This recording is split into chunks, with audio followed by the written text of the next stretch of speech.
Hello, everybody, and welcome to the Weatherboys podcast. I am Derek Kevra. That is Alan Longstreet. And together we make up the Weatherboys. This is our podcast. Thank you so much for listening. And this is the first time we're doing it. This is the first time. We're not recording it again because somebody got nervous and didn't push the record button. We just told the best story that we've ever told in the history of the Weatherboys. And now we can't tell it. We could tell it again. We should tell it again. I feel like it might lose the pizzazz, though. Well, so... do we tell it? Or do we tell it next time? So sorry to the listener out there. I got excited. I got nervous. We've got a big-time guest today. Yes, we do. And I wanted everything to be perfect. And naturally, I screwed up right off the bat by not hitting record. But you know why this makes me so happy? For everybody who doesn't know Derek, this is not something that he would do. This is so like me. So it brings me great joy to know that he is fallible in this way. Because you're very put together. Thanks, are very man. Like you're a businessman. Like I would trust you with most things, but not to hit record on the podcast apparently. Well, we're recording now, and that's all that matters. I know you did it. Good job. And it was before the guest started. Could you imagine if we got to the end? Oh. That would have been real rough. Real bad. I probably would have just walked out and just told you guys that the file got corrupted. Corrupted file, not my fault. I didn't do it wrong. Dear listener, we were Alan was regaling us with a story of he had rolled around in a patch of poison ivy recently. I did.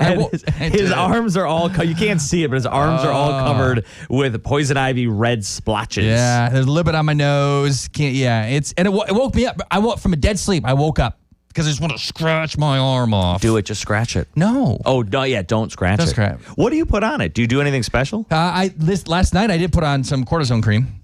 Okay. Anti-cortisone cream. I think that's what it's called. Yeah, it's some sort of anti-itch, general over the counter. I don't put something on it normally. I did buy a product. I will bring it in. I'll bring it in for you tomorrow, honestly. Self-made?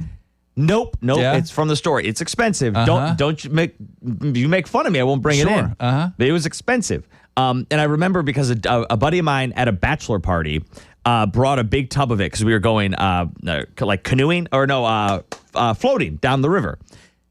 You've done this before. Like on a you floated tube. like a tube. Tubing. Like tubing. Does anyone call it floating? No, yeah, I guess to say no. Tubing doesn't. Yeah, okay. So he has dead body. He has like a very aggressive. I get it. Allergy to poison ivy. Like if he like is within a vicinity of it, he will get it. So he brought this stuff, and last year I got poison ivy, and so he told me what it was, and I will tell you it worked pretty good. So I will bring it in for you. It relieved the itch, or it got rid of it quicker? It got rid of it quicker. Oh, okay. It removed the oil fast. Yeah. Like the oil, so it didn't spread at all. Well, it's too late. The oil's gone. It doesn't spread anymore. Once you wash it off, you can't spread it. Once you wash it, it's not spreadable. Okay.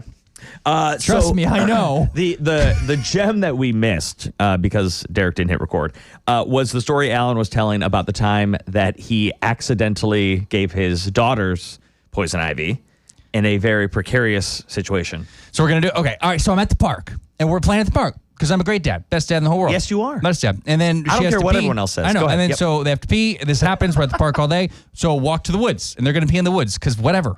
And then they like to wipe after they pee. And as then one does. What do you wipe? I didn't bring toilet paper. No, you did not. And so you just grab a leaf, and then you wipe with a leaf, and everything's good. See, you go back and you play. And I'm it's with fantastic. you till that point right there. Like a leaf? Is that a frequent? Is that a thing that you do with? So you have it. Oh yeah, they're older now, so we don't do that anymore. But when they were like, I don't know, what's post diapers, 2 to 4? Yeah. Say 2 to 4, something like that. And look, that is an age where you can go to a park and you can be playing on a jungle gym, and they could say, "Daddy, I got to go now," and you're like, Oh, it's not like we're this going was there like several times a day. This was not abnormal whatsoever, and they always like, I want a leaf to wipe. They want a Wait leaf. a minute, hold on. Now I have follow-up questions. If this happens so many times, why didn't you go to the park with just a little bit of toilet paper in your pocket? What am I going to do with it when they're done wiping? Well, you throw it back. It's biodegradable. You're gonna bury it. You're gonna litter. Bury it. So you're gonna choose to litter versus using God's gift of natural toilet paper. No. The leaf thing I think is completely normal. What's abnormal is to make it a poison ivy leaf. Yeah. Which is what I did. I didn't know. Obviously, a day later, started itching. The rash was terrible. She had a very thorough wipe job. It was awful, miserable.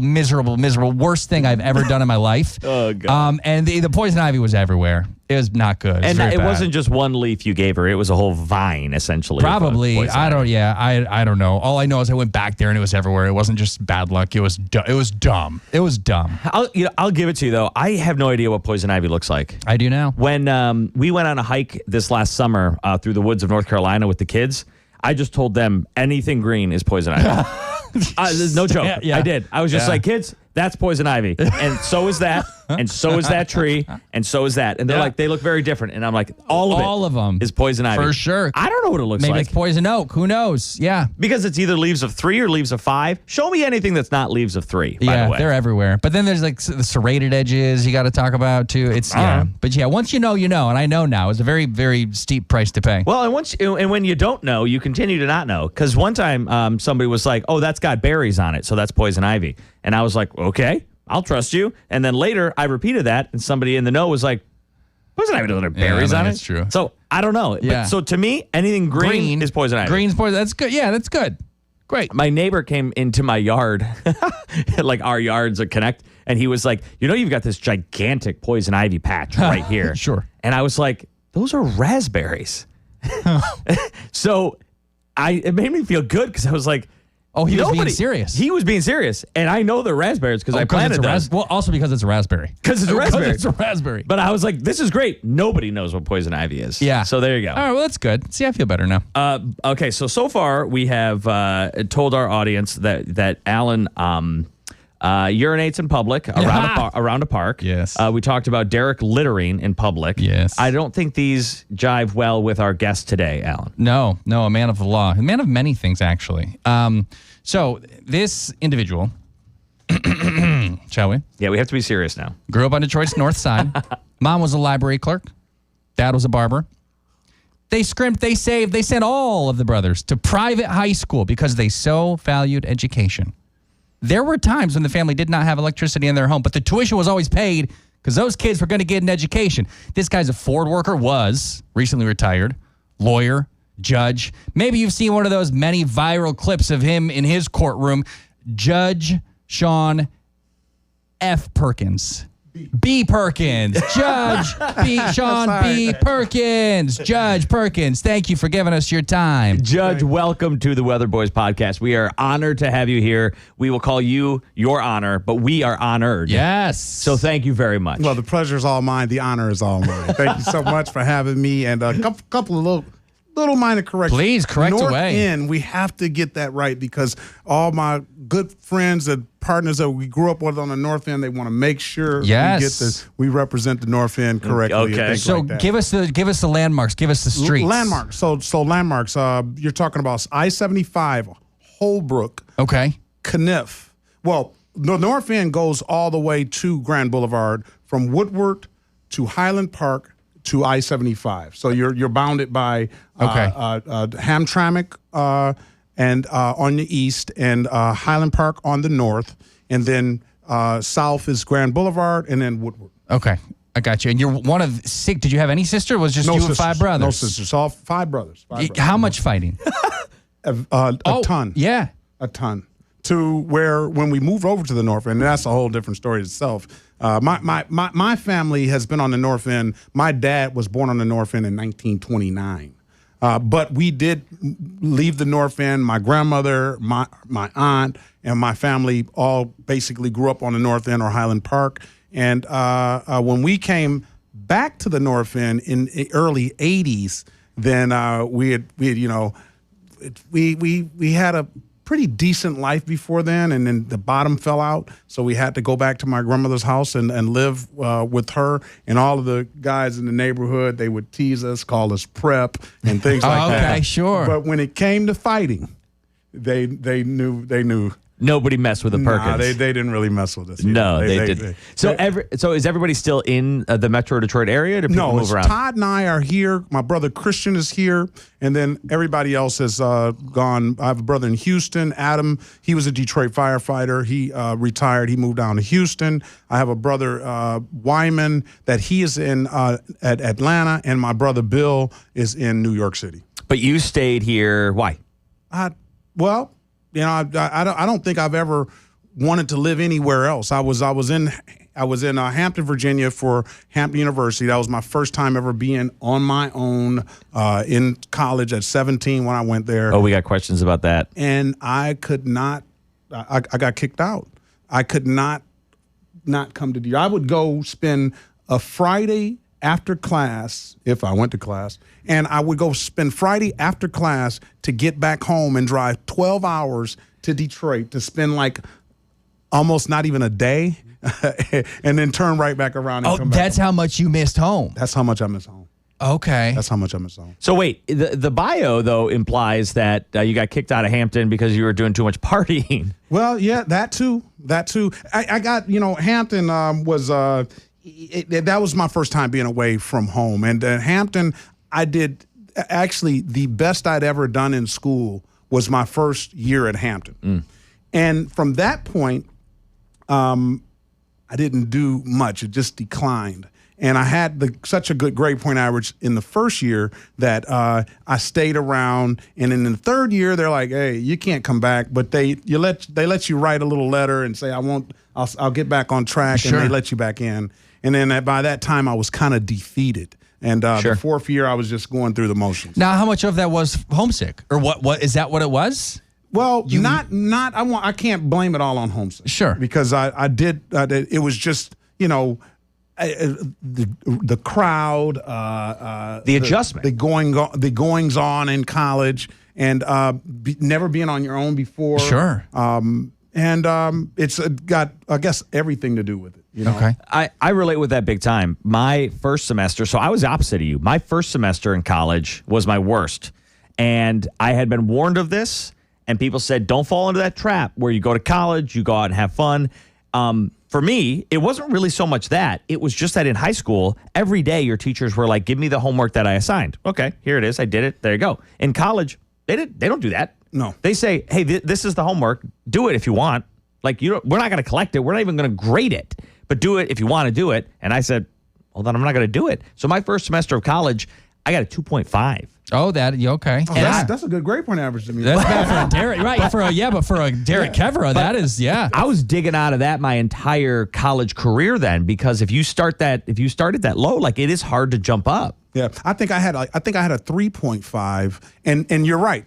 Everybody at the university, I mean, the university was like in panic mode because they were like, "Oh, you're gonna flunk out. We're gonna face the whole freshman class is gonna flunk out." I wasn't in that. And I had a roommate, Rodney Robinson. I still keep in touch with him today. He was a little older at that time than almost like a non-traditional student, but not really. Sure. I guess maybe 2-3 years older than us. But anyway, he was my roommate. We stayed on the 5th floor of James Hall, and everybody knows the Hampton University. They know James Hall, 5th floor. We'll check with Marielle. Oh, yeah. She went to Hampton, didn't she? Yes. So anyway, he looks over at me one time, and this was homesick. This was like, he says, "Are you ever going to do any studying?" And the light came on at that point, and that's why I got the 3.5. Because I attribute that semester, that year, to Rodney Robinson. It was that. Isn't that wow? How those moments, it's nothing. He said that, and it worked. Yeah. Well, I notice that with my kids sometimes too, and when it's a peer telling you something. Like, if I'm preaching to them, you got to do it, or like in sports, you got to pass, or you're being a ball hog. They're not gonna listen to me. Sure. But if a peer tells them something, it clicks, and they go, "Oh, okay." So that's kind of what happened. Yeah, you just sit there and you're like, "Oh, yeah, I do need to do something," and I did. Yeah, and I did. And so maybe I should have kept him as a roommate all 4 years. Short, right? Yeah, have him around now. Actually, get him a spare bedroom in your house. Yeah. So that took you to Wayne State, though. So I get back to Detroit, and I'm really not doing anything. I before that, one of my jobs before I went to school, my mom got me. Knew a lady at the National Bank of Detroit. I was MBD at that time. Now it's Chase and things like that. But MBD. And I got a job there. Todd and I, my brother Todd, we got jobs there. And my mom said, if you work for MBD, you can get a job anywhere. So during the summer, I would come back and work at MBD during the summer, and then I would go back to school. Well, now I'm just at home. I don't have a job. I have nothing. And I told a buddy of mine, I said, you know something? I'm going to go up in Hamtramck and I'm going to go get a job. So I went to a bank on Kniff and Joseph Campo. It was on the corner. There was actually there was one bank there. And then when you go down to Holbrook in Joseph Campo, there's 2 banks. And one was People's State Bank. And so by the time I filled out applications at all 3 of those, by the time I got home, then People's State Bank was calling me. And my mom was right. If you work at MBD, you're going to get a job anywhere. And they called me and they hired me part-time. But they gave me full-time hours. Were your studies financial, bank related, or what did you initially go to school for? No, I went to school to be a lawyer. It was that from the beginning. It was. I always wanted to be a lawyer. That was one of the worst mistakes I made in my life when I went to school, because when you get there, and this is back in the day before any computer or any things. Well, we had computers, but it was you look at the board and they say, "What do you want to major in?" So I'm thinking, what's the closest thing to law? And it's a lawyer. And I did not know that you did not have to have any. You can be a phys ed or major in. You just need to get out of undergrad. Sure. Oh. Yeah, I got. Yeah, so you don't have to get into law school. Yeah, there's no prerequisites. There's no prerequisites. So I looked up and I said, political science. And I was like, I don't know why. That just wasn't your, okay. I don't know why I took that. But I did it. That was the closest thing. And I kind of regretted it ever since then. So why law? Your brother, Todd Perkins, we know he's a lawyer. How many of you are lawyers? Just why the law? Two of us are lawyers. And I don't know. I think that Todd never wanted to be a lawyer. Okay. Todd never wanted to be a lawyer. Todd always wanted to just be rich, an entrepreneur. Okay, There's no other word. I don't blame him for that. I can remember when we were little. We in our lives we've gone through a lot of ups and downs. And in the 70s, I was born in 72. So in the 70s, we had a nice home on 6 Mile off the golf course and things like that. And it was a beautiful yard and everything like that. And one time Todd and I were out there playing, and I'm probably 5 years old? He's probably 7. And he sits there and Todd says, I own all of these bushes. And it's 2 big pine trees that are right at the either side of the driveway before you pull up into the garage. He says, and I own those too. He says, I will let you buy into these bushes. Okay. But you can't buy into those. I was like, wait a minute. How do you own this? Right. He pulls out a deed. He wrote something up himself. And we get mad, and of course we start fighting. Yes, you did. Yes. I'm writing a note. Never play Monopoly with Todd. He's just going to claim the property. I could see it's such a kid thing to do. Yeah. Just make something up and wield it against your sibling. I thought it was not a kid thing to do. I thought what are you talking about? How do you own? Mom and dad own? Sure. What are you doing? How can you just say you own something? Yeah. And he did, and we actually fought. Yeah. We fought, and then my aunt pulls up and breaks us up. Right. So Wayne State was law school. No, Wayne State was undergrad. So undergrad. That's where you finished undergrad. I go through. Here, that's another story. My mom knew a counselor. I wish I knew his name. My mom knew a counselor at Wayne State, and at this time, I'm working at the bank, and I'm taking classes in the College of Lifelong Learning. Now, you're not matriculating through Wayne State now, but if you get into school, they'll obviously accept those credits. Okay. So I go to the counselor, and I'm like, hey, I want to get in. I want to get back, and I want to finish up. So he looks at my grades, and he's like, no, I don't think you would. I can't help you. You're going to have to talk to the dean. You're going to have to talk to the dean. So I was like, oh man, okay. So I go to the dean, and the dean looks at me, and he says, okay, I'm going to give you one chance. I'll give you one chance. I want you to take one. He laid out the classes. One of them was an economics class, and I got pretty much 100% in economics. But he laid out the classes, and he says, you have to get no less than a 3.5. That's my second time in my whole life I got a 3.5. There you go. And I got in. And then the real thing was my dad, who had always wanted to be a lawyer as well, my grandfather, his dad, got killed in 1946, and my dad was born in 29, and my dad was 16 at the time when his father got killed. He was supposed to be on his way to the University of Chicago at 16. But that derailed all of that, and it just kind of derailed his. It just wasn't meant for him to be a lawyer. But he started, after his dad died, he started at Wayne University at the time, and he took some classes, and then he went on, and he was an entrepreneur. So he always thought about that, and he started going back to Wayne State when he was in his later 60s. So in 1999, I tell people we graduated together, but honestly, he got out before I did. They let me walk with him. And I came out the next semester. Do you think that's where you got the dream from? Or was there part of it like you learned from dad, or you kind of drew on that from your own father, that he wanted to be a lawyer, so you said, yeah, me too? Well, I don't know if that was so much it. I think I just always, how kids say, I want to be a lawyer. Sure. I want to be a doctor. Yeah. I want to be this. Yeah. I just, pick lawyer. I want to be a lawyer. And I think that's more so where it came from. But what I will say was, while I'm working at the bank and I'm going through the college, I get into school, they actually, the People State Bank looked at me and they said, wait a minute, you're working full-time hours. We have to cut your hours. And they cut me like, less than 20 hours a week after that. And I said, I need another job. So I went back to MBD. In MBD, I worked in the law department, So from that point, I worked there maybe about a year, and I call home, and my brother Christian's at home, and he says, Ford just calls you. You have to call him. And so I called him up, and I got the job at Ford. Now I'm making good money. Mm-hmm. I can buy myself a car. Yep. And I'm still kind of languishing in school. I'm not. But you're working 3 jobs now and going to school. No, I went from one job to the other. Okay. To the other. Okay. Yeah. So. So I was gonna say, Judge, you got to sleep sometime. Yeah, no, I go to Ford, and I'm making good money, and actually I did work 2 jobs because Todd got his law license in '96 when I started Ford in '96. But I was kind of not doing what I was supposed to do at school again. And one day I'm driving, brand new car, and I see my dad walking down Cass, and he's getting A's, straight A's. Sure, yeah. And I looked, and I was like, look at this old man.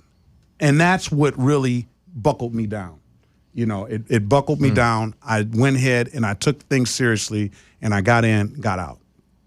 That impressive. Did your dad do that just to fulfill a lifelong desire? Yes. That was, yeah. He was actually going to go to law school. Sure, yeah. But he was, at this time, he was, I think he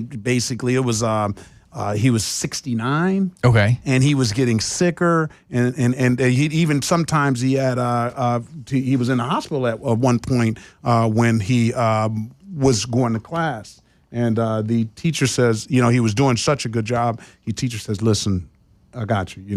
You don't worry about it. No, I'm going to take this test." And that was one of the worst things he did, because he didn't do as good on the test. He didn't fail it, but he didn't do as good. So you graduate law school.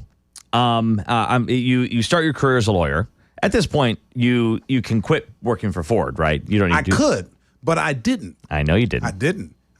And at this point, I had, I knew Todd had a successful practice. I did have a place to go, but my kids were getting older, and they were about to, my oldest daughter was about to graduate from high school, and I just didn't want to be selfish and say, I'm going to hang my own shingle, and if I flop, then, there goes their education. So I was making good money at Ford. I'm a pipe fitter now. I went to a skilled trade school at Ford. I'm making good money. I stayed at Ford, and then I practiced law in the morning with Todd. So you are. That is wild. I mean, a lot of times people make a choice. You're going to do white collar, or you're going to do blue collar. Not many people say, I want to do both, but you did. Was there lessons that you learned by having a foot in both worlds? Absolutely. I think that, and even Todd said it when I first got my law license. He says, you're going to be a good lawyer. And I I'm like, how can you tell? How can you say that? He says, because you've lived life. And a lot of the law has just living. And what does it say? You'll hear the term in law school, reasonableness. Sure. Yeah. Everything is on a reasonableness standard, basically. And if you don't know the law, you just go back to reasonable. What sounds reasonable? So after I'm in my late 30s, early 40s now. Yeah, I've seen a lot. Todd said, hey, the first case he had, he's 25, and the kid that he's representing was like 26, and the parents come in and like, wait a minute. Sure. Why do I trust you with my son, and you're his age? So I didn't have that barrier, but it is it helped. Oh, sorry, Alan. Well, not just say you. So you said you finished law school. You said around 40. I finished law school in 2012. So at this time, I am 40. Was there I feel like in most people, the older we get, the less motivated we are generally. And obviously how do you fight back against father time? Because you were a little bit later than many people finishing up. Well, I tell you Or did you not even have that thought maybe? I didn't really, because, I had already been put out. And that was one of the things. I'm not going to get put out. I'm going to achieve this. I'm going to get this. And this is what I always want to do. So that was a motivating factor as well. I know Cooley Law School, I love Cooley Law School. I mean, I think they made me a practice ready and everything. But they had a reputation, and maybe they still do, that, is it easy to get in? It's a hard to get out. And I had a guy, Terry Reed, that we went to law school together, and he's, you got his Cooley. I said, Terry, nobody is putting me out of anywhere at 30 plus years old. I'm almost 40 years old. I'm getting through here in 3 years, and I'm going to get out. So I had already conditioned myself, and I was gonna get out and graduate from law school. But if you had started law when you were younger, I wouldn't have a license now. But it does. You're right when you say reasonableness, but also understanding, I think, is such a big part of it, because you understand people differently at 40 than you do when you're 25. No disrespect to Todd, but when you're 40 years old, you're working at Ford, you're seeing people with lives and kids and what their struggles are, and maybe some mistakes that they made and things that they wish they hadn't have done that got them into trouble. And then when you go into law, you can say, I know somebody like that. And it just, you fight differently, right? And the biggest thing too, you got your practice ready there, because you got clients ready made right there. Sure. Right. You what it is that you just at 40. I mean, anybody, you're in your career. Early on in your career, there's a lot that you did not know, and you're learning on the way. But at 40, you've seen a lot. You may not have done it in the courtroom, but it's just life, right? And you just kind of. And now I'm more focused. Like I said, if I got my law license with Todd at 25, I wouldn't be a lawyer now, because I wasn't ready for it. Sure. You are where you're supposed to be at those times, right? Yeah, I feel like things are less black and white as you age, because you understand things differently, and you see people go through experiences that you're like, when I was younger, I would have been like, well, you're wrong. And now I'm like, life's hard. Yeah, the more you know, the more you realize you don't know. Yeah. Did you ever think that you would be in the position of being a judge? Never. That never even crossed my mind. When I was in high school, they had I went to small high school. I went to Royal Oak Shrine, and we had 121 people in our graduating class, and everybody, and somebody has a copy of the newspaper that our paper, it said, they asked everybody what they wanted to be. And I wanted to be a criminal defense lawyer in New York City. That's what I wanted to be. Okay. So judge never crossed my mind, but I saw, rest in peace, Honorable Penny Millender, when she passed. I looked at Todd. I said, "Man, I do that job," and he says, "You do this job?" I said, "Yeah, I do that." I looked at the salary, and I'm making comparable money at Ford, but I'm working 7 days, 12 hours, you know. Yeah. But at the end of the day, he says, you're going to have to get rid of Ford. I said, not a problem. He says, all right. And then we went to work. So how does one become a judge? Because I don't even know. Are you appointed? Do you run for it? Well, I was appointed by Governor Whitmer, but in order to be a judge in Michigan, you have to be a lawyer for 5 years. Okay. So I'd already passed that threshold, and very low threshold, huh? You don't even have to be practicing law. You just have to have a bar number for 5 years. You probably never stepped into court or anything, but you just have to have a bar number, and you have to pay that dues every year to keep your license fresh. So anyway, but I'd done a lot of practicing then, with Todd, you're in courtroom all day, all over Southeast Michigan, probably all over Michigan if I could, but that was one of the requirements for me working down there. I said, listen, by 2 o'clock, I don't care wherever I am in Southeast Michigan, I got to go to Ford because I worked afternoons. So anyway. So I'm sorry, this is a total aside. Yeah, how long were your days? So my days, I got up at 8, got into court 8:30. I'm always a punctual, I won't say anything about Ty, but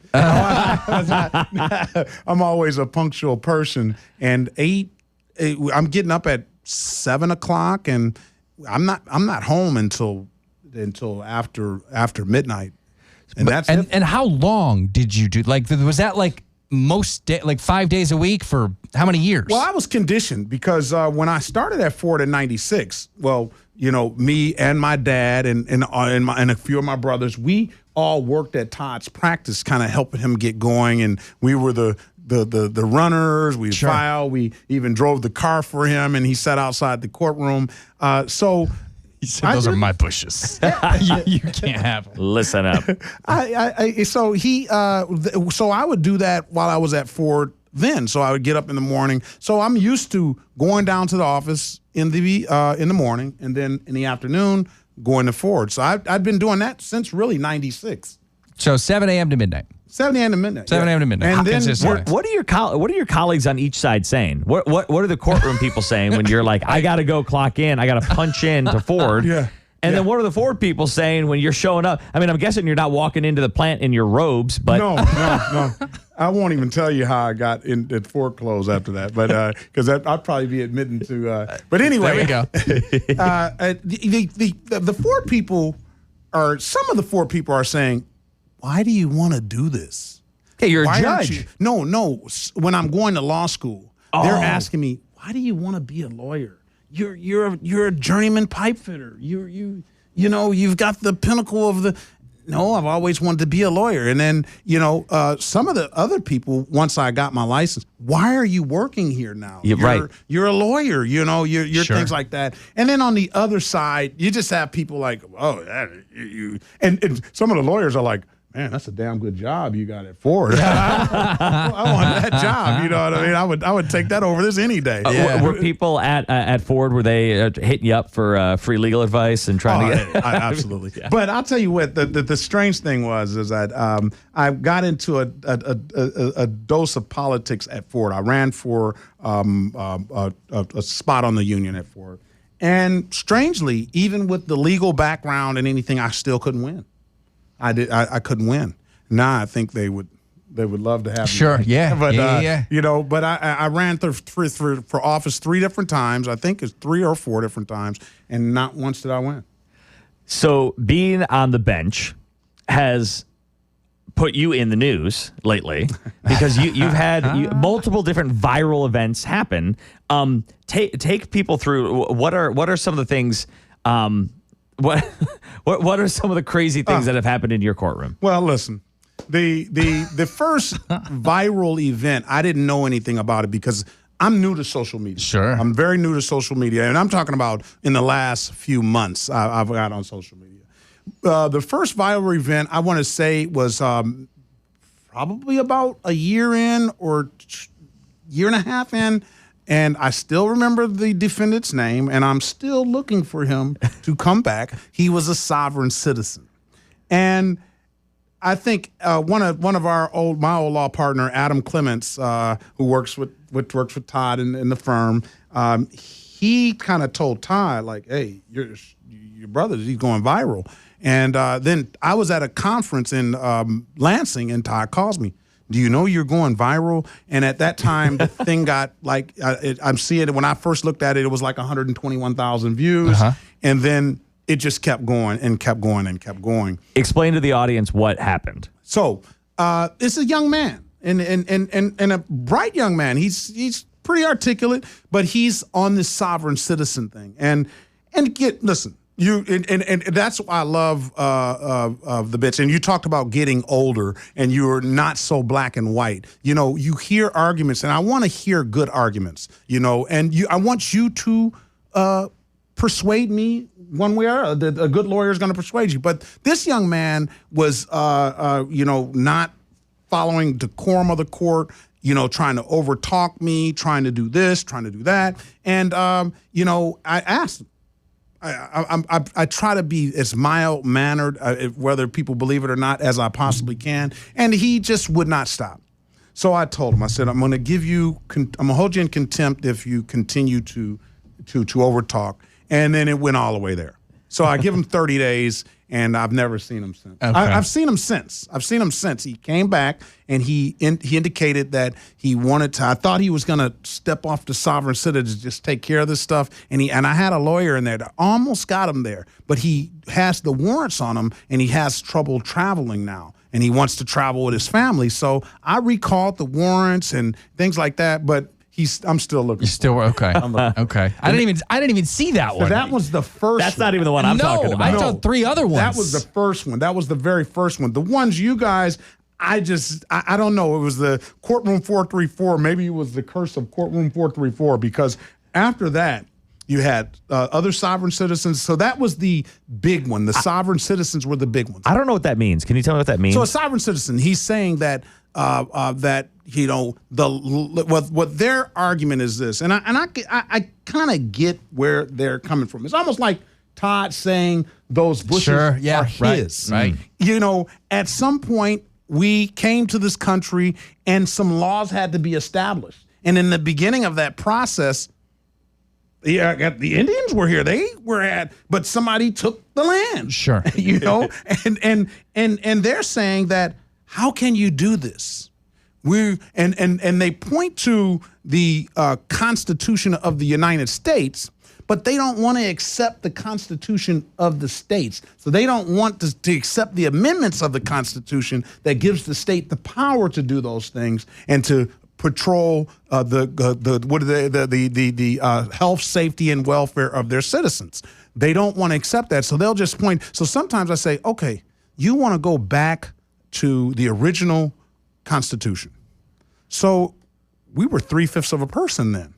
So do you really want to go there? You know, I don't think so. So their argument is kind of murky, but for the way I understand it, their pretext is just like, how can you just say this? Are they the folks who don't want to pay taxes? They don't want to pay taxes. They don't want to pay taxes. They don't want to pay taxes.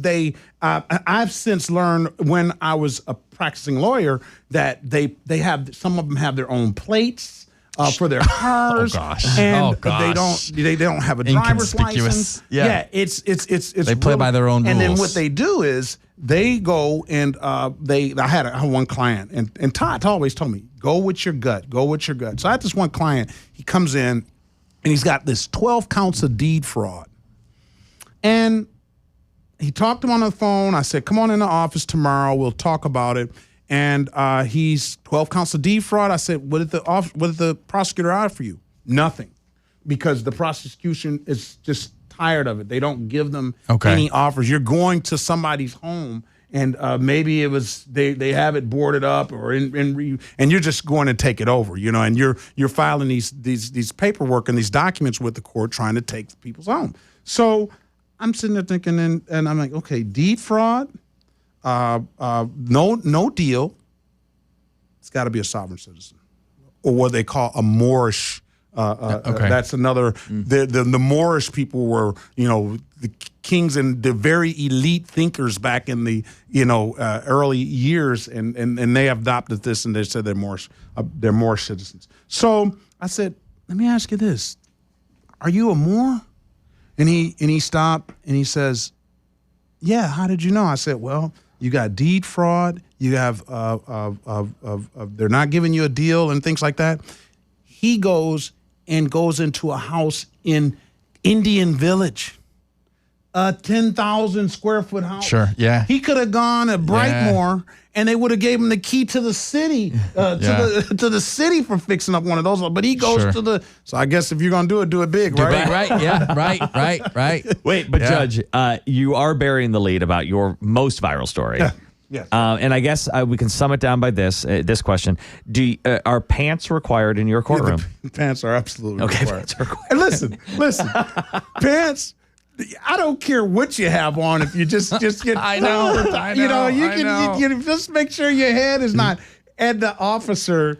And listen, I since learned he was a rookie officer. I didn't know that because he's a little bit older. But I asked him, "Hey, raise your right hand," and I'm writing, and I'm not really paying much attention. This is all on Zoom, by the way. This is all on Zoom. Yeah. And I'm kind of going through my motion, and then when I look up, I see him, and he's got this big smile on his face with his right hand raised. He did. He was happy to be there.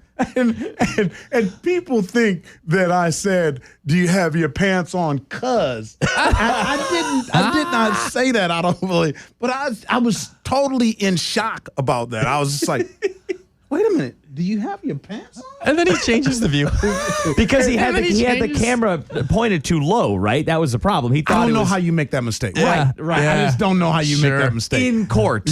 Well, I just don't know how you do it. Yeah, period. yeah. Sure. Right. The Zoom is right there. You can see it. You do it. Period. Yeah. So what I did, do you have pants on? And what I can say about him is that he did not lie. I know. I saw that. I was really impressed with that. He did not lie. He looks sheepish. No, I don't. And I just and then by that point, let me see. It was another one. A young lady with the peanut butter and jelly. Peanut butter and jelly, yeah. So that had gone viral. So when I'm watching this officer, we all knew, my clerk, everybody in the court, that's going viral. And it just went like all over the world. Yeah. So the second story you're talking about, a young lady was making a peanut butter and jelly when she was live in court. Yes. And you had to ask her to stop. Well, one, she's in a robe.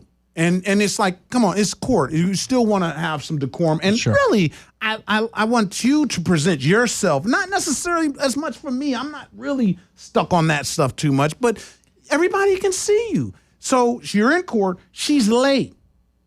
And she wants to get, at me I said, are you me? Yeah, my kid, I had to feed well, you should have fed your kid a couple hours ago. You knew you had. You're not the reason for this is not really. And then are you dressed? And then she just went all the way there. How do you stay cool in these moments? Because when, I don't know, for me, when someone's emotions run high, it can sometimes be contagious. And then when my emotions run high, sometimes my brain stops working. Your brain needs to work and you need to stay calm. That's your job, I think, at least in part. Is that innate? Is that learned? Is it both? I think it's a little bit. Well, first of all, what I come from is a position that I know everybody's in court and they don't want to be here. Okay. So you have to give them a little leeway because some of them feel that they're wrongly in that position and they're adamant about that. Hence our sovereign citizen. Sure, yeah. Without a license.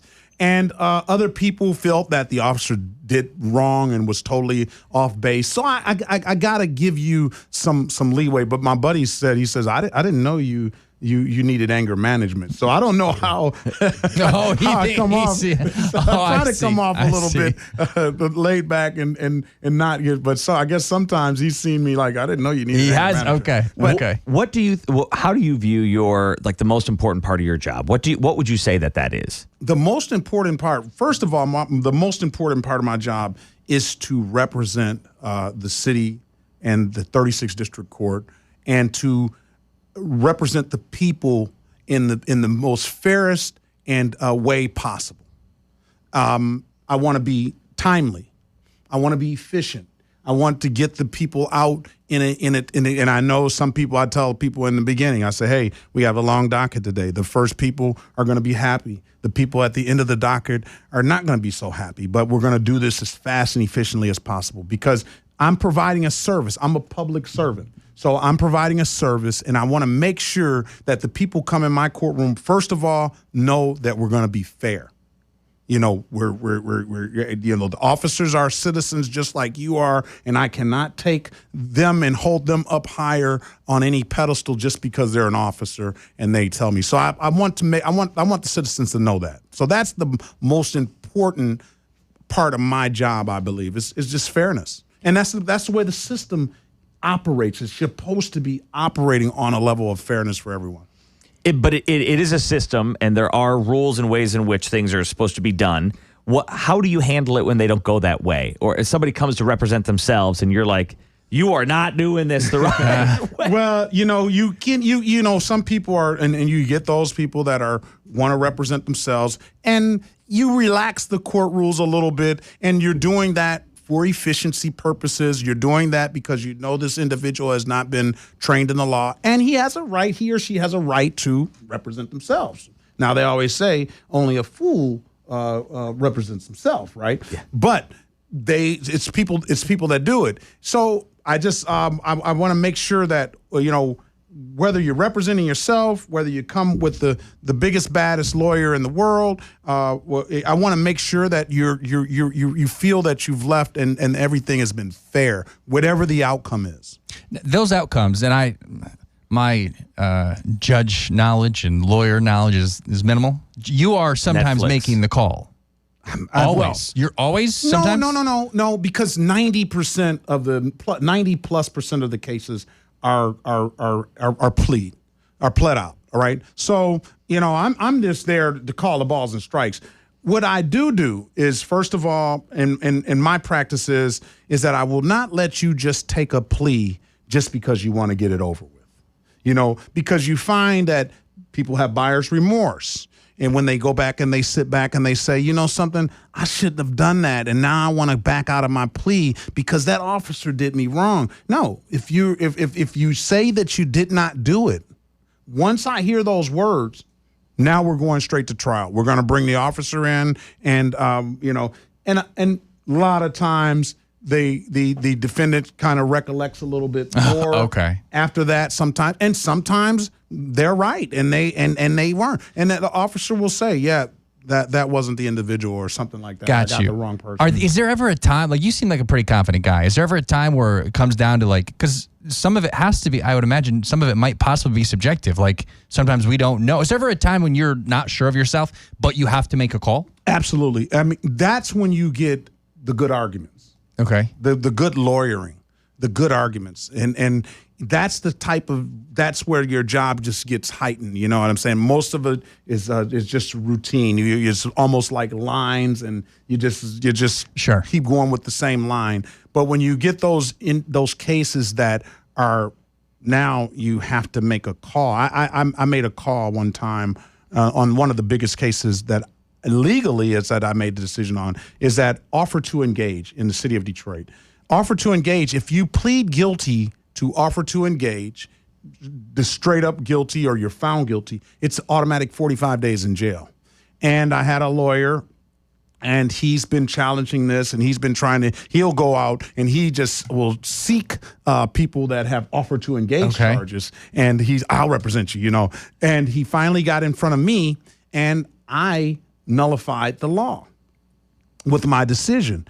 And I thought I had it backed up pretty good, and I may have, because they were going to appeal my decision, and then the city did a smart move. They ended up just dismissing the case. So it didn't go on appeal. But that was one of the decisions that I made. Like, yeah, I think it's against the law to have this 45-day mandatory sentence. In practice, I've never seen it happen, because even when the city says, if you do, we're only going to give you one disorderly conduct if you do it, the second you're going to have to plead, or you're going to have to go to trial. Even the times that people come in there, and they do have people come in there on seconds. Sure. They give them the disorderly conduct. Does the weight of those types of decisions, I mean, with your decision there, I mean, it did nullify the law. Do you feel that? You feel the weight of that? Like, I'm single-handedly making a choice right here that will change things for people down the road. Absolutely. Absolutely. It just, what you're thinking of, what I'm thinking about is, first of all, did I get it right? Because you know, I know too people that have offered to engages and he got it right. You know, he's sure, right, he shouldn't do that. Absolutely. For the city and the city attorneys and the officers, you know, did I get it right? So you're constantly trying to balance that. You know, I want to get it right, and you know, right is really subjective too, because it goes up to another court, and you have other minds thinking, and it is what it is. Has Todd ever argued in front of you? Todd stays away pretty much. Yeah, can that happen, or is there it can. Okay. And Todd, you know, Todd is, you know, something. Todd is my idol, and Todd has this. He's my idol. He's my idol. But he's developed this reputation, and you know, his reputation is up there, and he's worked on it for 30 years, and he just will not do anything that has any hint that somebody can say it was improper or impropriety. So him being in front of me, really, it's on me if I can be unbiased and I can have, you know what I'm saying. But you must have friends, or you're certainly colleagues with these lawyers. Absolutely. So how do you stay impartial when you have, that's my buddy, but he's arguing, I got to be fair. But they know the game too, right? It's part of the game, you know. So yeah, you know, that was a terrible argument. We go back and play golf, and I tell you, that was shitty. Do better, man. That was as bad as your drive. That was. So no, it's like that. But Todd is I'm not gonna practice. I'm gonna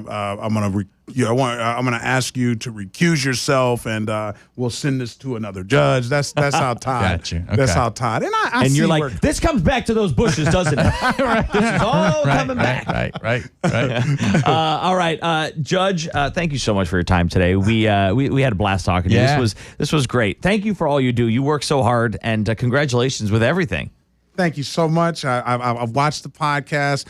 I love the one with Dina Santafonte. And I just love Dina Santafonte. Yeah, who doesn't? Right? Everything. Yeah. But, you know, she was talking about soccer and her kids. And my son is a professional soccer player. And, Yeah, he's a professional soccer player. He's going to be tomorrow. He's going to be playing at 7:30 in Audi Field in Washington, D.C. He's playing against the highest competitions he's ever played. He's at One Knoxville in the USL League One, and they're playing an MLS club tomorrow. No way. Yes. So what club are they playing? They're playing DC United. MLS DC United. So he tried to get on DCFC, and he played for DCFC when he was in college through the summer, and did a very good job. But when he came out of college, they brought him into training camp, and they didn't give him. Well, Judge, we may be able to make your son jealous because we are working on a story where we might be doing a little something with the DCFC coming up. So we'll keep you updated. Keep me let your son updated. know. And DCFC is playing tonight. Yeah. Is that the one against the MLS team? Yes, it is. They got yes. This is the Lamar Hunt Trophy. Cup. And this is the first time Knoxville has played that level of competition. And DCFC, I think they've played MLS before, though. Look at all this coming full circle here. It is. It's beautiful stuff. Judge Sean B Perkins, thank you so much. Thank you so much, guys. I really appreciate it. And thank you for listening to the Weatherboys podcast. You can find all of our podcasts on YouTube, Spotify, and Fox Local. If you scroll down, you can find the Weatherboys section, and all of our stuff is right there. Thanks, everybody. We'll see you next time.